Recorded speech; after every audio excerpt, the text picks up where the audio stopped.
Hi guys, and welcome to the Costing Couch. Today we're going to talk about something that will divide you, right? So we're going to talk about the best automatic transmission in the world. And now we're talking standard transmissions because you can take a bunch of different transmissions and modify them so they become better or stronger or act in a way that you want. But this is standard transmissions, something that you can get in at your local pick and pull, right?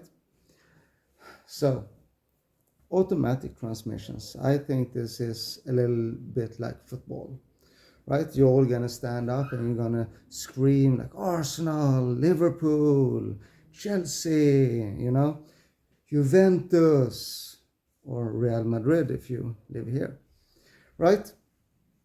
And then the discussion gonna go on like who's the best player, blah blah. It's Mbappe, no, it's Zlatan Ibrahimovic, it's whatever. And I mean, you can have your opinions, but deep down, inside here, you know which team is the best, right? You know deep down that your favorite player, he might not be the all-time best, right? And you know who that guy is. But you're still gonna say, Messi, Messi, right? And that's fine. You can do that. But today we're gonna be honest. And we're gonna talk about the best automatic transmission in the world. This is a transmission that is super easy to install. A transmission that actually is modular, so you can swap your bell housing and use it on different type of engines. And if that isn't enough, you can use an adapter plate, right? That means that you can use these transmissions in almost anything. And they are super easy to control. They are found in cars like the Mercedes SLR McLaren, the Porsche 996 and 997 turbos, but also in more exclusive cars like the Mercedes S65 AMG. It also happens to be behind your own 606. So we're talking about the almighty 722.6 transmission. And why is this the best transmission in the world? It is it, yes, for those reasons that I told you. It is modular, it's easy to control, and it is everywhere, and it's cheap. You don't have to buy these $1,400 controllers and solder your own circuit boards inside the transmission, and you don't have to do that. And you have to think about that these transmissions are behind very powerful engines. I mean, S65 AMG, 1000 Newton meters of torque, stock, V12 biturbo. So they are extremely strong and extremely available. And the go-to transmission when we're talking 722.6 is the 320 CDI, because that is more or less the strongest you can buy, but for a really good price. Normally they cost a couple of $100, and you get a transmission that you can really try to destroy every day, but that will never happen. Never. Sometimes we see failures. Sometimes we go online and we search for some car we want to buy or whatever, or just for fun, and then it says transmission is broken.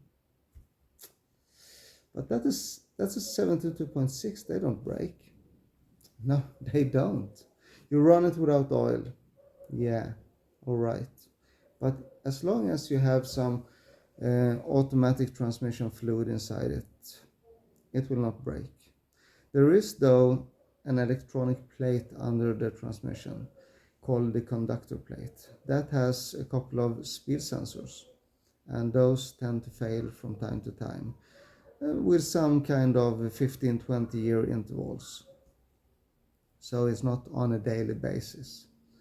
When you buy this conductor plate, you can buy this as a kit. So you get the conductor plate, you get new seals for the sump for the transmission, a new oil filter, and yeah, I think that's it.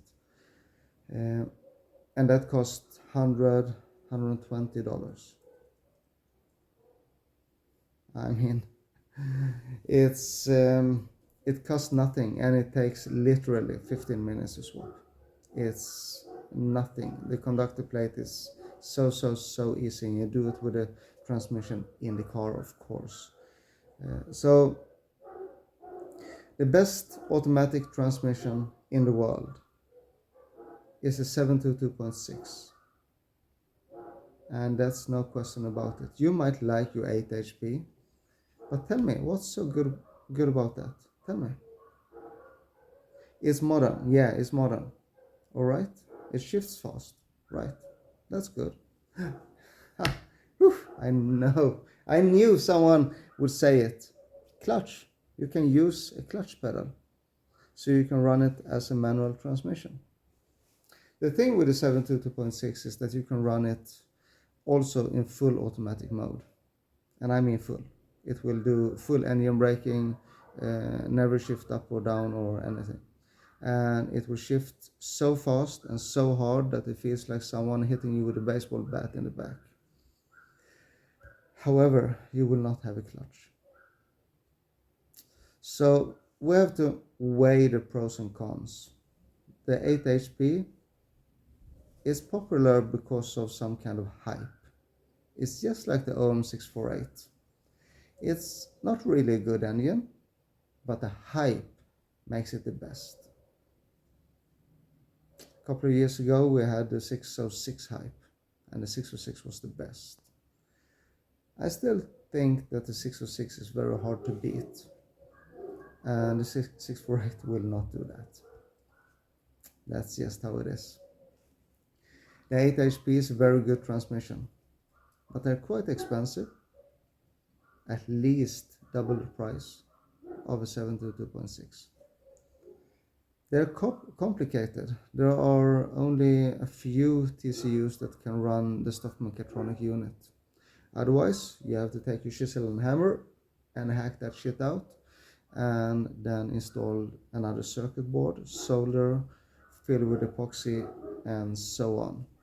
And then you can start running your transmission with some kind of complicated TCU that you have to map and so on. The 722.6, you buy an off-gear controller, you connect it, you take your lever to D. D som är ditåt, as we say in Swedish. It doesn't really translate, but you put your lever in D and you go. It will just work. Then of course you can tune it and make it better than the stock firmware that is in it. But it will run, and it costs peanuts in compared to an 8 HP. So simplicity, modular, swap the bell housings. The 320 CDI don't have the same bell house bolt pattern as a 606, but that doesn't matter. You just take the bell off and put another bell on. So you can use them for inline fours, you can use them for the CDI 6 cylinders, you can use them for the V6s, V8s, whatever.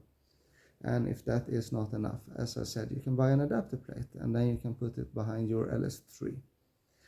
So, I mean, what is the best automatic transmission in the world?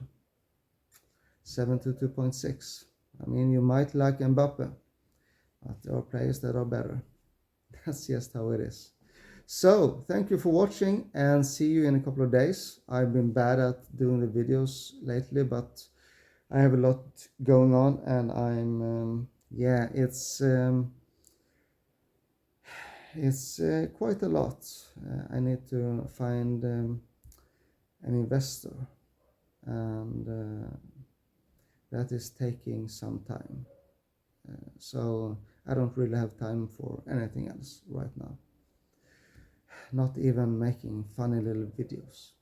But next time we're going to talk about something else, something a little bit more exhilarating, I think. So tune in.